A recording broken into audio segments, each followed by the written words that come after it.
gon' get your input, gon' get some food for thought.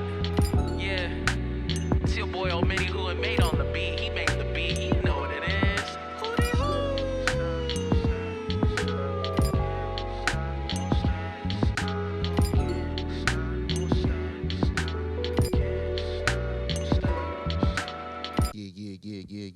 Yeah. Yo, Yes. we're back again. Once again, it's on. Ooh, what episode is it? It's episode 3. Yeah, we're on episode 3 already.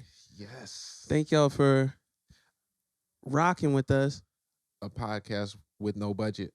No budget, the movement. Facts, no man. budget, the whatever you want to call it. Just know it's happening. You Hey, know? so let's just. There's no guest today. It's just us. Y'all haven't even had a chance to really get to know us yet. So we're gonna be sometimes guests, but we do have our boy Danny in the room. Danny the handy, you feel me? Yeah, straight up. But you know, like, let's get right to it. Let's get straight to it. Danny, Man. say what up, man. Yo, what up? What's good? Great for the vibes. Yo, where were we yesterday?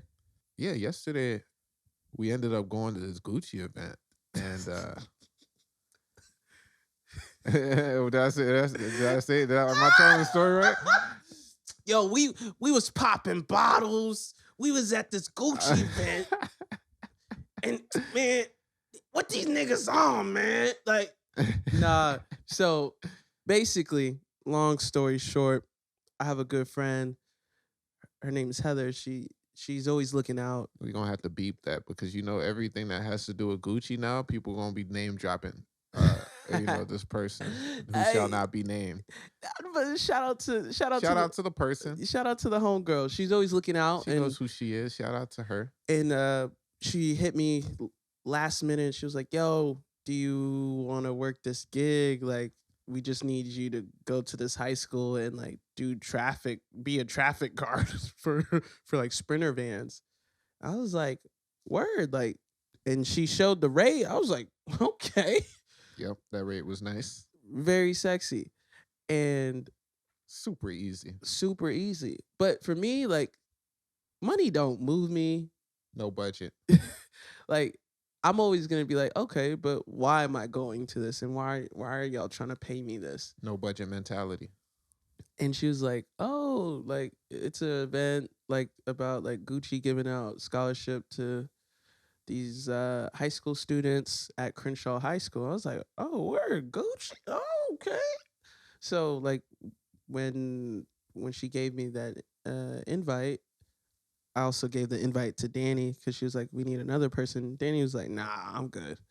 And then I was like, oh, shit, who's somebody else that would not only financially take value from this, but like just like being in the environment. I ain't gonna lie, I was in it for the financially. I was in it completely for the financially. But I was thinking about the other side of it. Like, you know, you never know.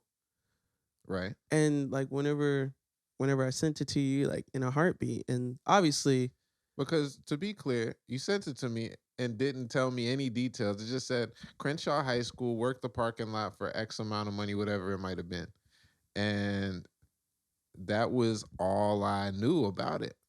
So, and yeah, and then when we pulled up, it was, bro, the west side of LA is super chilly, man. Like, man, I don't know if I can do that shit for like ever.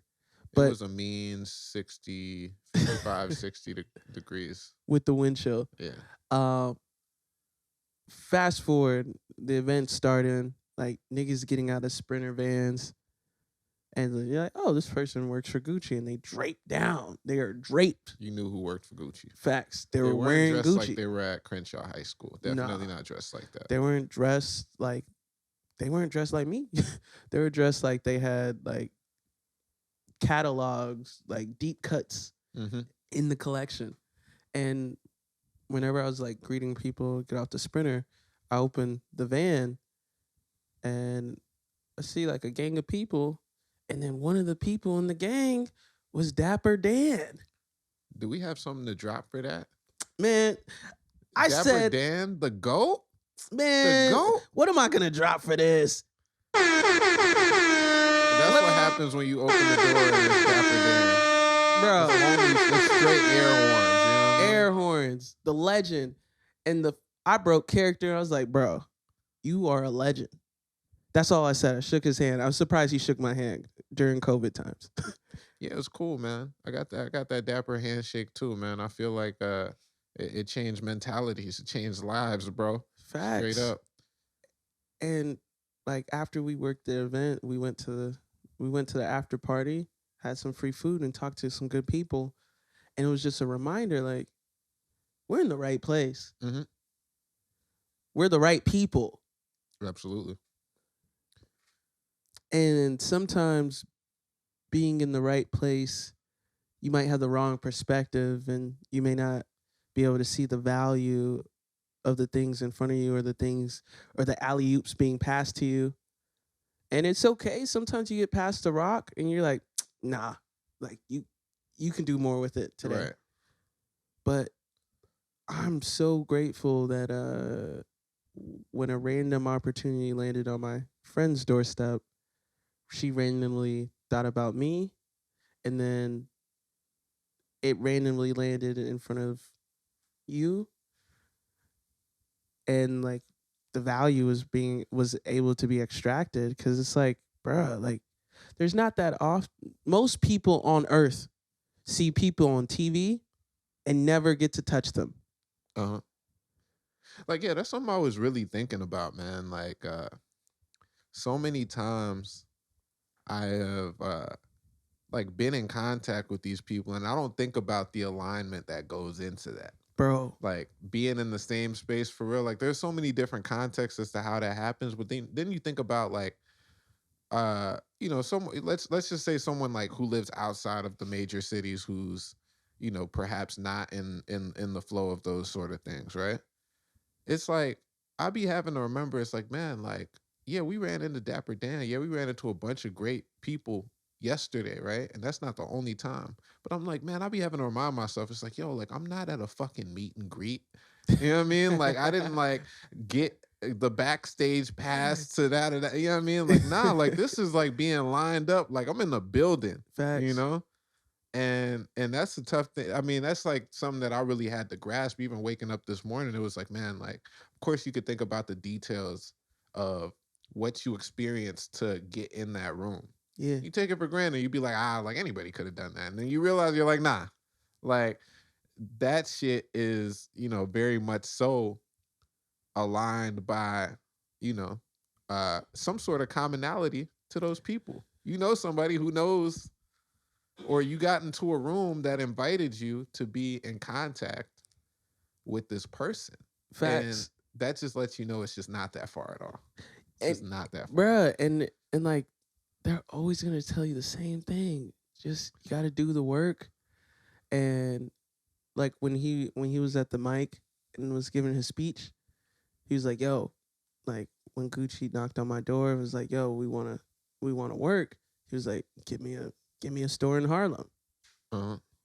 And then he was like, what was the because I remember the third one. What was he was like, let me do what I've been doing this whole time. Let me do what I've been doing. Which Dapper Dan was taking all the high-end stuff. Because we got to actually, I'll be forgetting, like, it took me a long time to even know who was behind what I saw in hip-hop. And I was like, oh, that's the illest shit ever. Like, I thought it was the labels that were on the clothing. I thought it was the Gucci's, the MCMs or whatever. Yeah. That was on LL Cool J seats. Like, nah, that was Dapper Dan who took those fabrics and remixed them and told a different story through hip-hop with that level of creativity. No clearance, you know what I mean? But he went and sourced those items, those materials, and went stupid. Went crazy with it. And it's like, it was in the beginning, the forefront of hip hop fashion culture. Like it was what you think of when it comes to like quintessential hip hop shit. You know Facts. what I mean? So it's like Dapper Dan. Give me those tools, give me the store in Harlem, and then make me international. And when he said that, I'm like, damn, like you can only do that to like a fashion house as big as Gucci when you have leverage. Yep. When you have demand. Obviously, he was in prison for a while. Then he got out. The documentaries that built his name up, built his respect up. Yep. This respect And- that was and- stolen from him. Yeah, and also just to fact check that, and we'll go back and you know, make sure for real everything is on point as far as it goes with this. But I don't believe he actually went to prison for that, but he had to go underground and keep doing what he was doing. Mm. So he went to other cities. Of course, they came through and they closed the shop down. You know what's crazy is the person who closed this shop down was like, she is the one who I don't know why I'm drawing a blank on her name, but she is the one who became like the one of the first Latin ladies in the Supreme Court. I can't remember her name. Yeah. But she's the one that shut down his shop. And came through. It was like, yo, like this shit is nice. He goes over it in his book. Yo, this shit is nice, but we got to shut you down.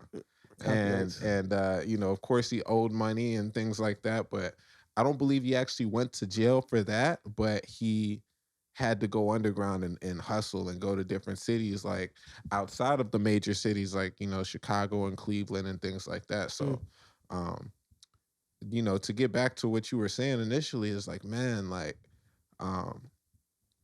the hustle and grind that it takes to get in and stay in what you're doing and then to transcend it so that your work precedes you is, you know, to take a line from you is man, like there's always the hero story behind that shit, you know?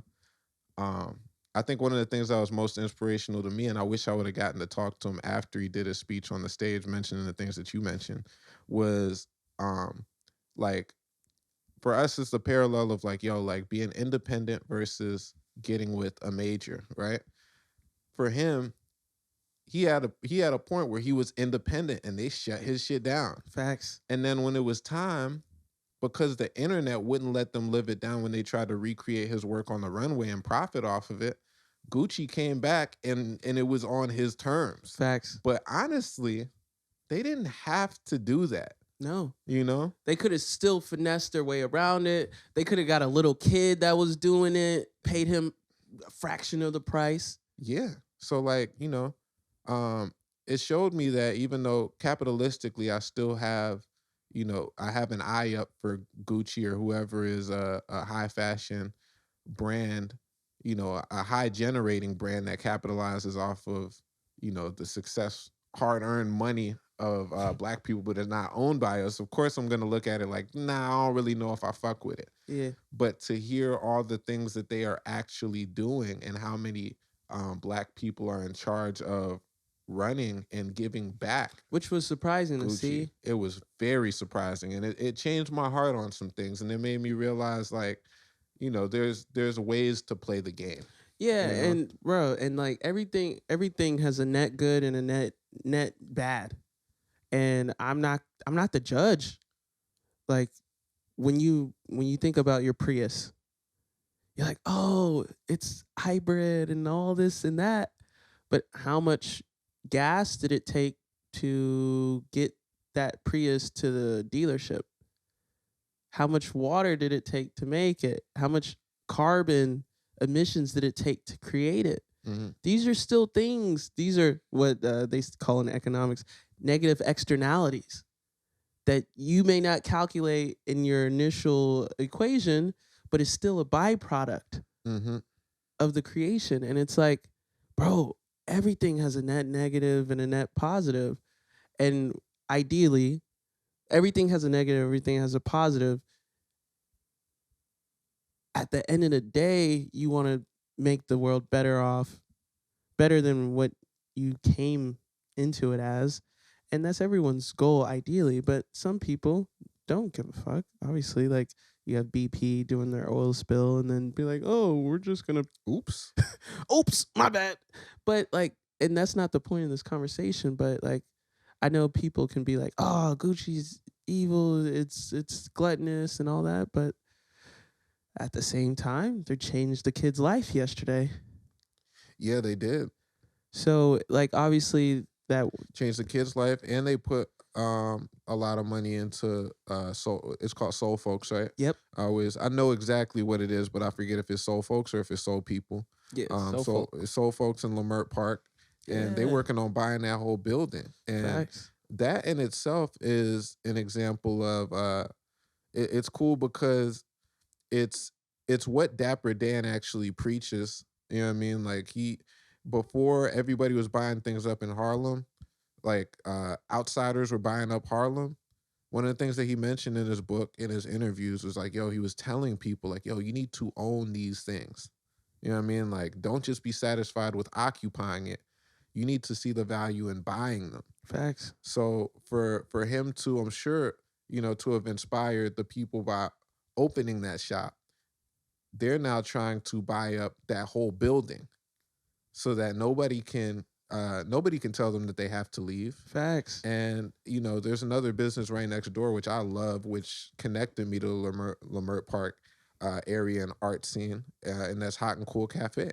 Yeah. And another one next to that is SO on Books, which is a historic Black-owned bookstore. You know what I mean? Like, so it's great to know that they're taking steps to make sure that those things can stay in the community. Facts. And Because it's the perfect partnership between Dapper Dan and Gucci to be, offering, an investment of sorts, or a grant. Facts. So that those things can happen. Facts.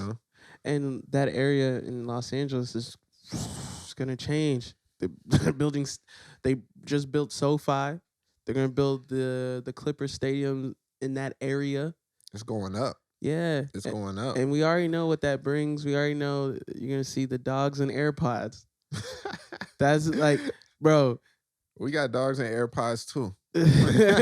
You about to see the dogs, AirPods, yoga pants, and Argentinian coffee. Okay, yeah, okay. and yeah, people gotta, like, for our communities to stay strong and stay multiplying, people gotta own it. Yep. You gotta own it so that you can give it to your kids. You can give it to your friends. That's a fact. Because too many times, like, at the end of the day, like, especially when Black people are doing their things, especially us young hip hoppers, when we're doing our thing and we're creating community, creating a tabernacle, it's somewhere where we're tolerated.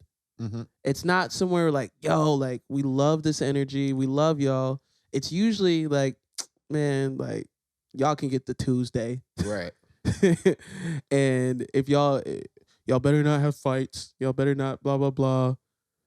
Y'all don't tip.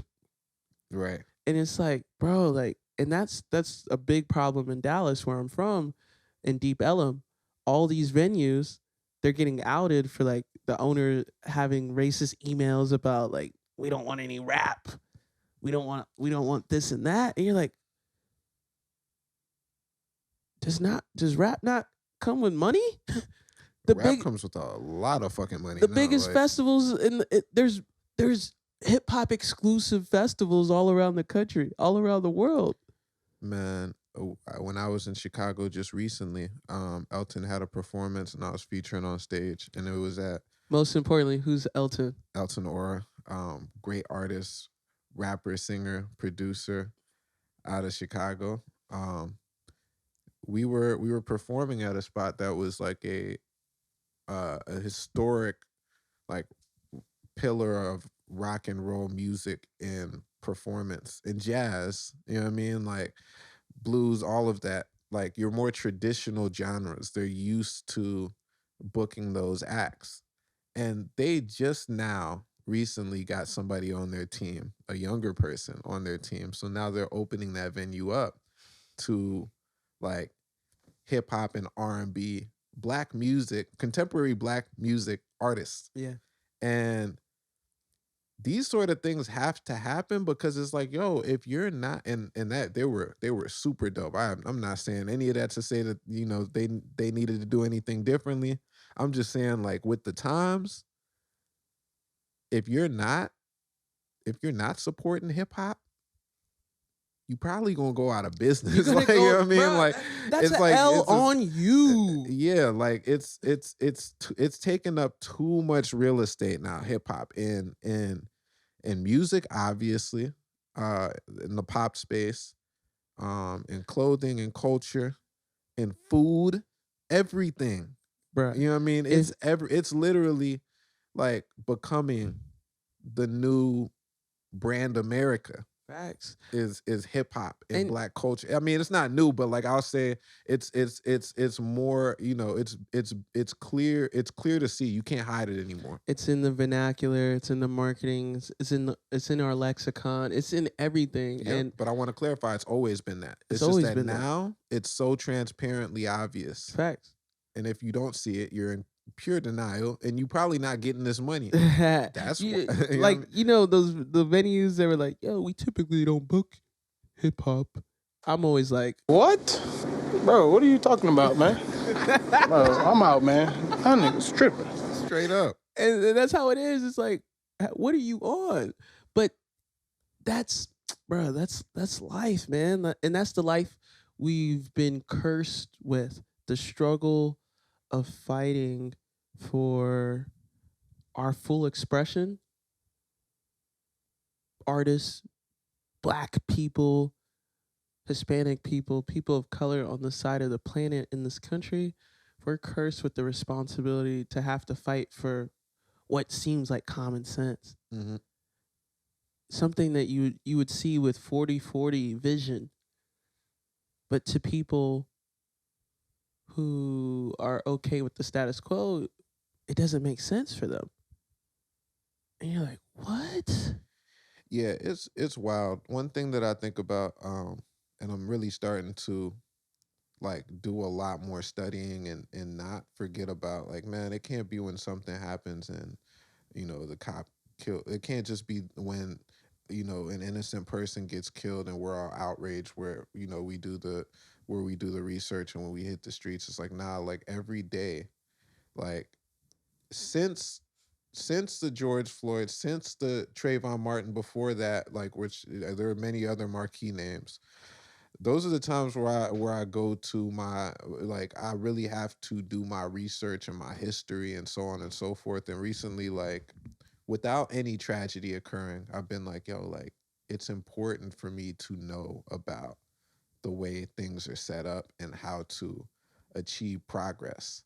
You know what I mean? Like, through the ways that, you know, I've had exemplified to me through people like, you know, like Dapper Dan, like Jay-Z, you know what I mean? Like knowing when to hold out, knowing when to, but one of the things that I thought about just in general is like, I like to put myself in the context of, like, for example, right, when the civil rights movement was happening, there were people who decided to come out and there were people who decided to stay home. Yeah. And nobody thinks about how, nobody thinks they would be anything other than the people who would be out in the streets riding for it. Yeah. Now, like, everyday shit happens. People still had work. Yeah. People were still scared as fuck. Yeah. And decided not to do it. So, like, I like to put myself in the mindset of, you know, making it how it was seen when that was today versus now knowing in hindsight, because it's now history. So, one of the things that I think about often, like you said, there's certain things that are blatantly obvious and we're being denied basic human rights and rights of business. Most importantly now is the way that they use to oppress us.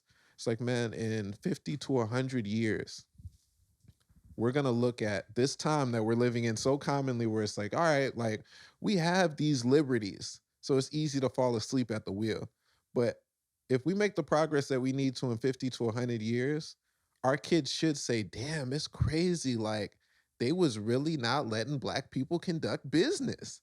Like, damn, it's crazy. They was really locking niggas up. Mass incarceration was this, and it was an extension of slavery. Facts. Like, it's really crazy. They had to, you know what I mean? People were living in project housing, and it looked like this.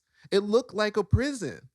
And it's like, yo, in 100 years, yes, we are going to look at these times very similarly to the way we looked at the 60s. Facts. It's just going to be the progress and the time in between is going to indicate what those exact things actually are. But in those times, if you don't know a life outside of that, you're going to find the pockets that you can call liberties. Facts. But that does not mean, you know what I mean, like that there's not oppression all around us. So like, Bro, so there was a clip I saw on Twitter. It was and Danny, if you wanted to find it, but it was Atlanta Braves fans a fight in the crowd, and it was two white guys fighting, older white guys, and then oh yeah, just go on mine and type in Atlanta Uncensored, and there's these two coalitions like arguing, and then one of them, yeah, the first one, and there's randomly like a black dude trying to like stop the fight, but he's like kind of still minding his business. He's chilling, and the video fast forwards, and the police finally come to like arrest people who are fighting. Guess who got arrested? we know who got arrested. That's the problem.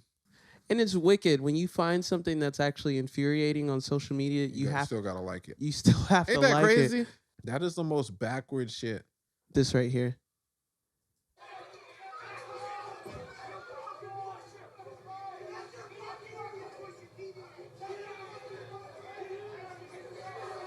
So you see our young black Braves fan in the back just chilling.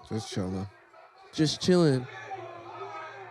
Maybe his homie in the hat is there, but they may not even be friends.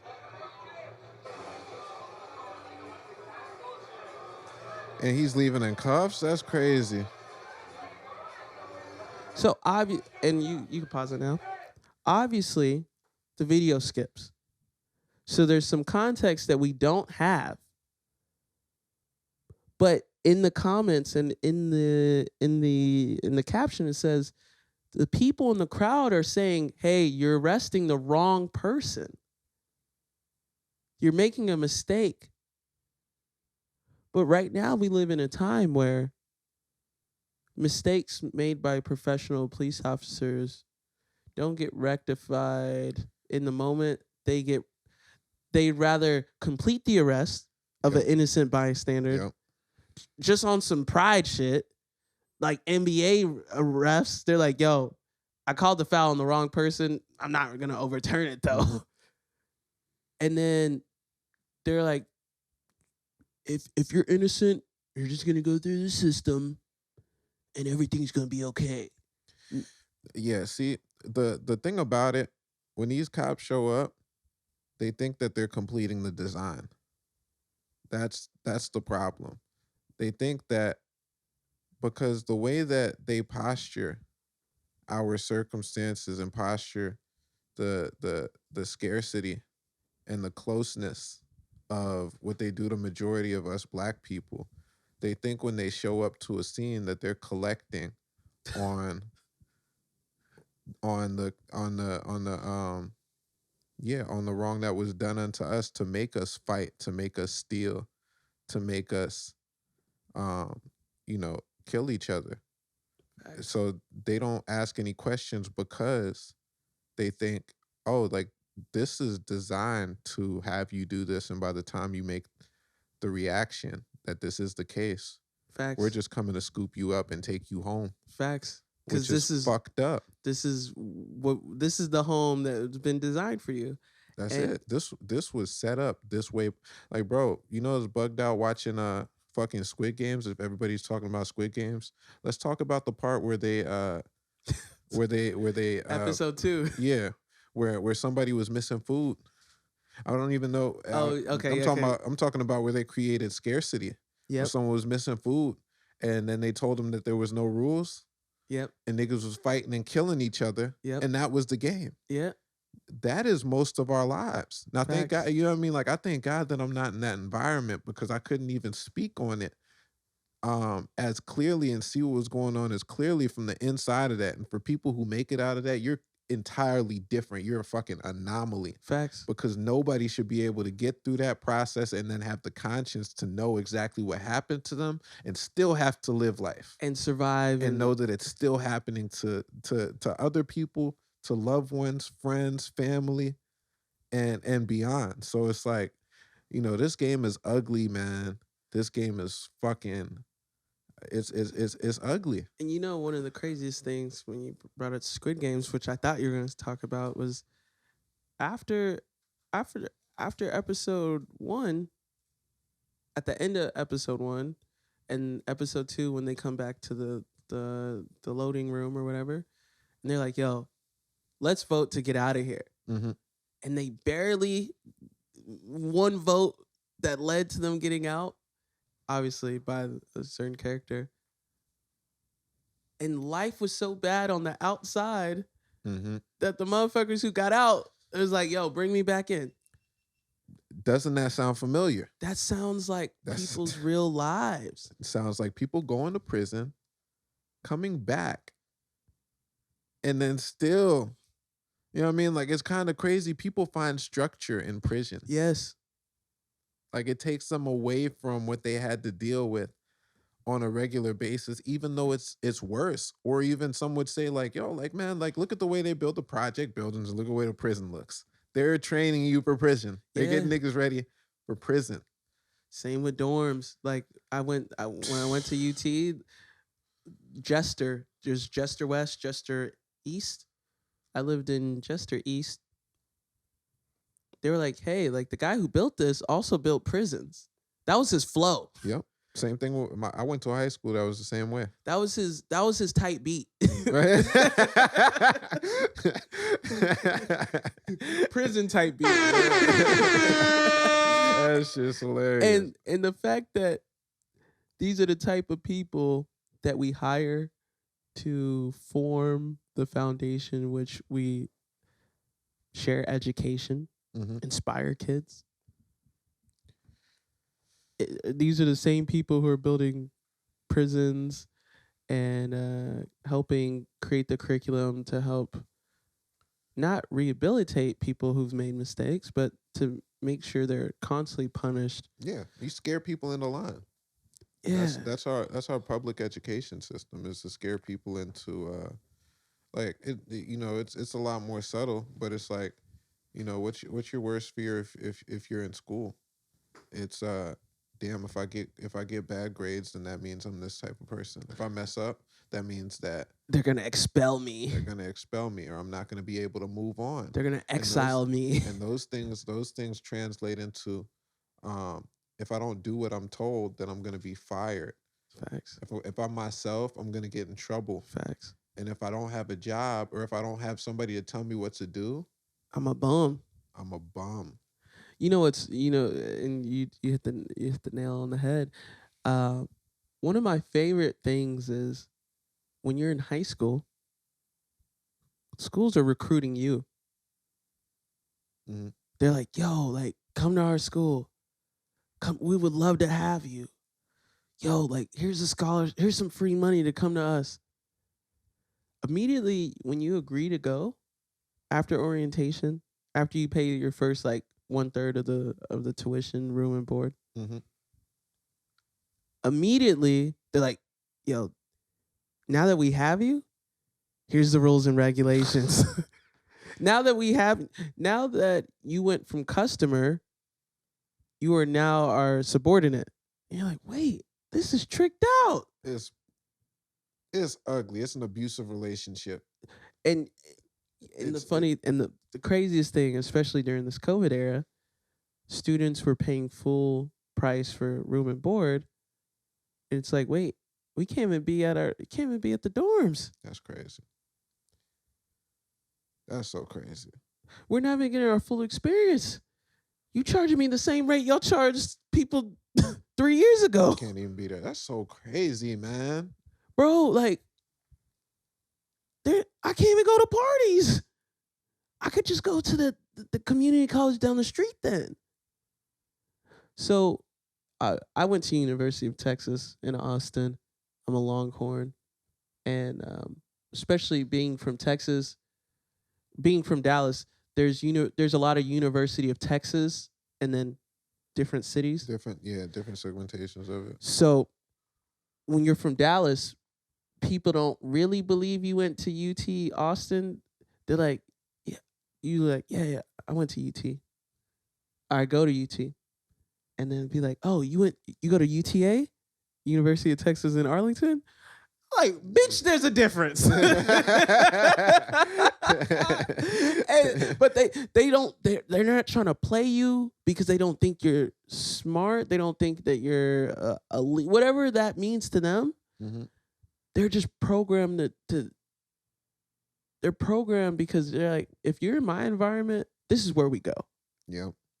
If we're face to face, that means you go here. And the people that go there don't look like us. Mm-hmm. And that's not the case. Obviously, it's a small percentage, 4% out of the 90, out of the 100% pie. That's nuts. But you look at that's a crime in itself. You look at the athletes. The athlete numbers. It's heavily teetering that it's taking all the weight of that 4%. So obviously, like that in itself is crazy, but you get to University of Texas and then you realize, okay, I'm paying y'all, so I'm the customer, but now I don't feel like the customer anymore. Like everything dangling over my head is, if you mess up, mm-hmm. we're going to put you on academic probation. If you mess up, you're going to get expelled. If you mess up, we're kicking you out the dorms. If you, I'm telling you, the shit sounds like an abusive relationship. Bro. Everything was good, you got together, and it just flipped. You know what I mean? Immediately. Right when you moved in together. Yep. You're like, whoa. And then you start to realize, okay, my high school didn't do what y'all did. You're like, wait, you're from where? And y'all had teachers that actually knew physics? Like, yeah. Like, we all did the AP test. We all got 4s. I was like, what? And you realize, wait, the game isn't set up equally. And life has never been equal. Like, bro, like, I'm taller than my oldest brother. And my second oldest brother is 6'1". Like, my brother's like, yo, my younger brothers are taller than me. Like, that's trippy. Like, what? Shout out to my brother Eugene. Life is never gonna be fair. Like, some people are born in Hawaii. Some people were born in Hawaii right before the United States colonized them. Mm-hmm. That's tripped out. Mm-hmm. I can't believe I was born in this era personally. Even though I am the type of person, I do believe I lived in multiple different eras, but that's a whole nother conversation. But it's like, it's just bugged out to me. For one, I just like automatically it's a privilege that I was born in this era as far as I can look at history and compare. Cause I'm like, yo, like, I don't know how I would have dealt with this level of, this level of oppression from the past. And not for nothing too, like, for me to have been born at the time in my parents' progress, to have, not, you know what I mean? For one, to be born to island parents, and then for two, for them to have their shit together a little bit so that they could at least make me think that the world was a fairish place. And then I had to grow up, and I you know what I mean? Like, I took my shit. I was always different because I was the black kid. Facts. And then when I got older, I started looking at the small little microaggressions that they throw at you, where it's just like, oh, like, you're good. Don't be like DeMarcus or whoever the fuck. You know what I mean? Like, not Demetrius. Yeah, not to get into that monolithic shit, but it's like, yo, like, they would pull me to the side like I was special. And I'm like, yo, like, but that's my homie. Yeah. You know what I mean? And it's like, there's nothing wrong with any of us. The way that y'all segmenting it is terrible. It's trash. And it's kind of like it's a self-fulfilling prophecy, but it's not even self. it is the prophecy that they want to see fulfilled. Yep. That's what I'm telling you. That's the design. They want to collect on the design. If there's one of y'all that makes it out that's fire, we signing you to X, Y, and Z. Yep. And when you graduate, we're claiming you. Yep. You're alumni. You know what I mean? Like, and just all kinds of different things. Alumni. All kinds of different things to be owned. And honestly, you know what I mean? Like to kind of get things back to where we started. You know what I mean? Like there's steps, there's ways to play the game, there's ways to recoup on, you know, the damage that was done unto you. To a degree. I think the thing that, you know, I've always just thought super revolutionary when it comes to what I'm doing or what I want to represent. It's like, nah, like I have no interest in playing that game. No. But you have to sometimes. You have to have people who play that game. You have to force the Gucci's to do their part, which now they are. You know what I mean? As far as we know. But still, for me, skepticism. I gotta see it. You know what I mean? Like, and I'm still not trying to rock it unless it's Dap. But you know what I mean? Like, but I can't afford that. I can't afford that. And also I don't want to wear something that somebody else can't afford while people don't have clothes on their back. I don't feel right to me. You know what I mean? Yeah, and like at the end of the day, I've never made a song that is about like, yo, I got this on my feet. I got this on my back. And I talk to people all the time, like, bro, it's not about, oh, I got it and I acquired it. For me, it's always about how I acquired it. It's the story. Mm-hmm. This living room, I know every piece in this living room, I know how it all came. Because it all has a story. Bro, those pillows right there that Danny is sitting on, they actually came with 2 chairs, 2 white IKEA chairs that I got for free. The lady said, I messaged the lady. I was like, hey, like I really like it. She's like, well, someone's already coming to pick them up. And I did the little, I'm a young black man. I did that to her. And I was like, yo, me and my roommates, we just moved into our place. We don't have any furniture. I really want to buy this. Let me buy it. She's like, you know what? I'm going to put the 2 chairs on the driveway. And there's a hamper for you. And in the hamper, there's 2 pillows. I was like, bitch, what? And then I Ubered there. And the Uber that took me was this young, she's a Latina woman who's in like theater. She Ubered me there, and then she stayed, and we hit the UE. I still follow her. I figured her handle. But that's how those pillows got here. They're not the craziest pillows, but it has character. It has that story character, that to it. humanity. And I don't think just because something's expensive and I walked into the Galleria, it gives it character. Nah, it doesn't. I think that even the things in the Galleria are to replicate things that have stories.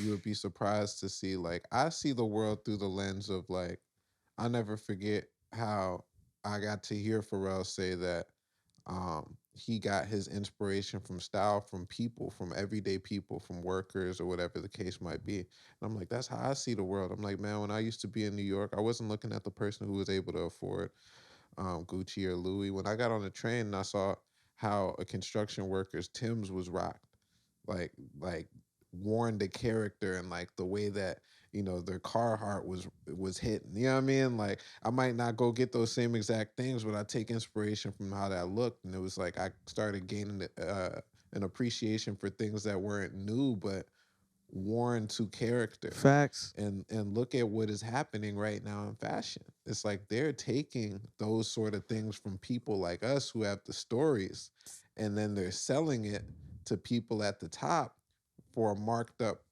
price because they've become detached from what it is to be a person on the ground or to have a story. Bro, the whole what's it called where they spray paint the t-shirts? Oh, airbrush. Bro. This is some, like, real, for one, like some. We grew up on that shit. And then also like super hood shit. Yeah. Come on, man. Niggas used to get in relationships and get them and their girls airbrush Yeah. on the tee. Hell yeah. Triple X. Yep. And now you see the shit on the runway, and you're like, and then you obviously like on Instagram, you're like, yo, that's so tight. Nigga, we did that to survive. Mm-hmm. We did that to not get clowned. Niggas actually wore Crocs. That's what their mom accidentally bought them. Right. And they were pissed. Straight up. And now everyone got the Crocs. And I always thought Crocs were tight, but like I wasn't gonna be the one to break them through. I wasn't gonna take the arrows to the chest. I feel that. I got a homie who was telling me he was gonna wear Crocs a few years ago. I thought he was crazy, and I started to see it happen. And then I ended up with a pair of Crocs. Yeah, man. And like I think that's always evidence. Like, bro, don't get jugged out of your seat. Nah. Like we get jugged out of our seat all the time. It's like, oh, hold on, real you quick. Danny was looking up airbrush tees, bro. Look up Shirt Kings, and that was some hip hop shit too. I don't know if man, you probably got to go to Google. These kids on Twitter probably don't know nothing about that shit, man. But it was like that was a part of that Dapper Dan era. It was like, man, like Dap, Shirt Kings. Yep. wow. See? Look, people was trying to put they self on their tee. Like LL Cool J, look, he's got one of the most famous ones. Wow. And he's wearing that Dapper Dan shit. Damn. And this was our shit. And you can bet if you see the things from Dapper Dan that was hitting the runway to the point where they got to call him and give him a job and give him whatever the fuck he wants, we got to know the names of the rest of these people. So when it becomes time, when Louis, Gucci, Balenciaga, whoever the fuck tries to do a Shirt Kings, you got to make sure you put us in the bill. You got to make sure you pay dues. Y'all got to pay our taxes. The culture is charging taxes now. Period. So Walker wear, all the shit that she was doing, you know what I mean? Like, and that's a black woman who got pressed out of the fashion industry because everybody wanted to do her thing when it was time for South Pole and all them. Yep. Pushed her out the game. So it's like, man, we got to know these names. So when it's time, when we see those things pop up, we know it comes from us. And there's paper trail. Facts. And, the social media thing is great because that's what actually put the magnifying glass on it to say, all right, yo, y'all gotta pay dues. Period. So. Hey, that's the same like the TikTok stuff, the renegade dance with the black girl who started it and ran K Camp's career back up. Mm-hmm. But whenever you go on, what was it, Jimmy Fallon, he had a little white girl doing all the dances. You're just like, this can't be it. Can't be it, man. This can't be it. And like, we gotta always be ready. You know, what we need to start doing, especially on social media, we need to be giving credit to everybody. Like, of course, you take a photo. Danny takes a photo of me, does a video. We collaborate on something. I tag him. But like the memes that people make, or the memes. Oh, absolutely. The memes that a lot of black creators are the face of. Getting stolen. There's no paper trail on who they are. It's always like after the fact. So, the face of unemployment, the guy, so there's some business, Danny, if you type in face of unemployment, it's just this black dude in a mirror shot. Him. And like some article just used his face. Are you serious? Yeah. Someone just used his face, and now he's the meme for it, and he's using the thumbnail. Wow. And yeah. But now, the fact that his face is just used consistently for this meme, we need to know who he is, and he needs to get micro pennies every time. Yep. Because it's ridiculous. Danny's dying in the like the fact that CNN, okay, posted an article on unemployment. Use this guy's picture. How wicked do you have to be like, eeny, meeny, miny, nigga? Straight up. It is. See, Wow, they definitely. Wow, y'all using my pic. Please delete this. Real shit. CNN. Wow. And it's like, bro, like, even though it became a joke, there's no paper trail for him to thrive off of this now. Mm-hmm. Maybe everybody's benefiting off the entertainment of it. Everyone's benefited from it. Everyone's made jokes. Everyone's got DMs slid into their DMs because of they made the joke under this bad bees.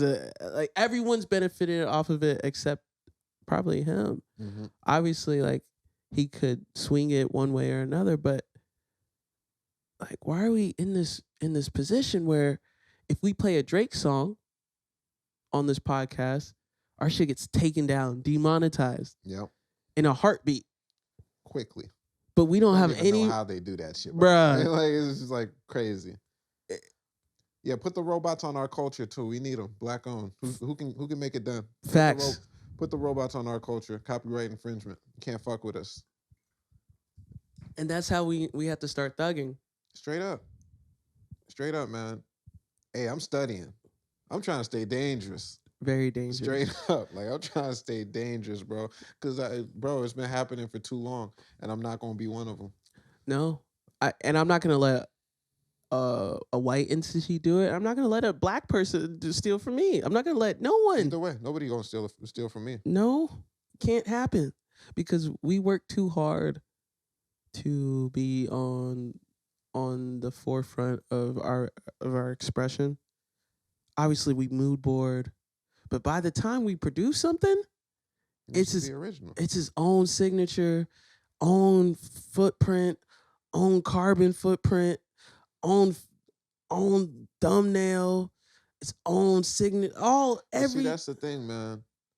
And not to tip too much into this, but it's like, man, we're a creative people, and we've been pushed into circumstances where we have to be creative, where we have to create our own expression, our own happiness. Our own inventions for the things that they didn't want to provide us with. And now that it's time that we've built our creations to be more profitable and more innovative than them, they think that it's okay to just put their name over it. They trying to George Washington Carver, you know what I mean, and say that, put people, like, not tell us the facts about who actually originated this shit. You know what I mean? They trying to, put Shakespeare in front when we know the truth. Facts. If there were more of us alive who were there, they would be able to tell us the truth. Facts. And if we don't want still making music and nobody wanted to give us shit, nobody wanted to teach us no lessons. Facts. Who was the original? It couldn't be these people you putting into the forefront. It couldn't be. Bruh. Y'all could pay for everything and that's fine, but we had to make ours. Facts. So for them to paint the narrative that they're doing us a favor, that they need to give us the platform, is pimpish. Facts. Straight up. And we gotta make sure we're nobody's hoe. Period, bro. That has to be step one. We have to be like, nah. Like, this already, me stepping on campus already feels like I'm no longer a customer and there's no customer service I can call anymore. Nah. Because whenever girls are on campus getting abused, when there's teachers with tenure running savage through students, when the food has mold, when the dorms have bed bugs, there's no customer service to call. Mm-mm. They're like, we'll handle it. We'll investigate. By the time I graduate, it's my issue. I need help now. But like, bro, once we give all the power away, we'll investigate it. Mm-hmm. we'll do an internal investigation. Terrible. And then you already know what that sounds It's like. just like, man, like I'm keeping the lights on. Facts. It's a lot of me, but I'm keeping the lights on. And if a Facts. lot of me, if I wanted to be a raindrop that could orchestrate the whole ocean, if I wanted to form a water and we wanted to move the fuck out, and turn this motherfucker to a desert, we could do that. And I think it's just time to, just look in the mirror, understand your own importance, and that you shouldn't just hear shit from these businesses, corporations, white people, whatever. Like it's a front. Facts. It's a front to keep you complacent in the same place and thinking that you not the battery behind it. That's why they try and get us in the contracts. Facts. Because the moment you wake up, it's too late. You already signed. They try Facts. and get us in the contracts because the moment you wake up, it's too late. You already signed. Anything that was designed to have you stay because of goodwill and performance doesn't need a contract. You need me. I don't need you. Facts. So if we sign in contracts, they need us. Facts. They try to make it so fucking hard for us to leave everything. Facts. It must be for a reason. Facts. Must be for a reason, because in that institution that they got us in that agreement that they got us in, they're trying to retrain us to think that they're trying to make us smaller, think smaller of ourselves. Facts. Hey, what's one of the biggest takeaways from today? Whew, man, we actually went in. I didn't know it was gonna go in that direction, but be nobody's, man, I don't want to say be nobody's hoe, but I think that's probably sometimes you gotta say things a pulverizing way. Be nobody's hoe. You know what I'm saying? Like, know that at the end of the day, you're driving whatever is hot, whatever is profitable, or even just to be a consumer of something. You are a battery, so don't ever play yourself in thinking that you need you need them. You don't. They need you. They need you. And there's enough of you. If we're all conscious of that, again, conscience is what every thing above us is scared that we'll gain. It's conscience. Because once you have conscience, everything becomes simple. And not to detour too crazy, but like all the AI movies, like, oh, the AI becomes self-aware. We are the AI. They don't want that. No. Because you see what happens when they take over. There's no more structure. Nah. I already know what it is. This is how we rock. Hey, my key takeaway is definitely, if we go to the very beginning, is remember where you're at. Like, where you're at right now, you're in a very particular time that the people before you were dying to get to. Mm-hmm. We're hopeful to be. And you have the opportunity to do what 99% of the planet can't do. If you're listening to this podcast, you have a phone. You have a computer. Yep. I'm giving you the blessing to go crazy now. Start today. You may not go to the Gucci event tomorrow or a week or ever, but treat every place you go to like that place where you're like, no, I'm the stuff. For real. That was my biggest takeaway from last night, was just realizing, like, I'm there and I'm great and I might not be successful yet in their eyes, on a large scale, yep, as to where I want to be. But I'm a fucking bag. Period. So if you got in on, like, I look at it like, man, if you were to get in on Apple or Facebook before everybody knew about it, you'd be a rich man. Every time I meet somebody, they have a chance to get in on Apple or Facebook, and they'll be a rich man. And I feel like that not just about myself, but everybody that I'm co-aligned with. You know what I mean? Like, it's that. People sleep, and that's fine. but I had to wake up. Became self-aware, conscious. Period. And that's it, man. So another point that I want to put out there is like, man, if you're there, you belong there. And it's a matter of if you want to see that or not. However you get there is not important, but if you're in the room, you're in company. So people probably already see that of you. Well, he's here. Well, she's here. Hey, Must be somebody that I should know. facts. But who are you? Are you a fan? Are you honored to be there? Or are you made? Mm. You know what I mean? Not me, but it's, you know what I mean? Like, for real, like, are you complete in knowing yourself to the point where you see the value of somebody, of yourself being there and somebody having an equal exchange Facts. with you, even though they're further along in their process? Hey, man. What's the name of this podcast? A podcast with no budget. My name is Omenihu, I'm Made.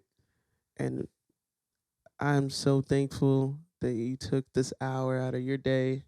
Maybe you're multitasking. They're thankful for you. To experience this conversation that I've had with my good friends. Shout out to Danny in the corner. Shout out, Danny. But most importantly, y'all be healthy. Be aware. Be careful, don't get canceled. Be All of y'all out careful. there. Be disciplined. And be intentional with your day, your week, your month, your year. And with that being said, see y'all soon. Indeed. A Podcast with No Budget was recorded and edited by Omenihu and Made at our very own Echo Boyz Studio. Camera work and further assistance, including the artwork, design, and media, was done by Daniel August. No Budget is our collective effort as artists to share our own crafts as trade, which eliminates the budget and empowers greater opportunity for bringing artistic expressions to reality. You can do it with no budget. Visit our social media at nobudget.io. Thanks for listening. Until next time. Peace.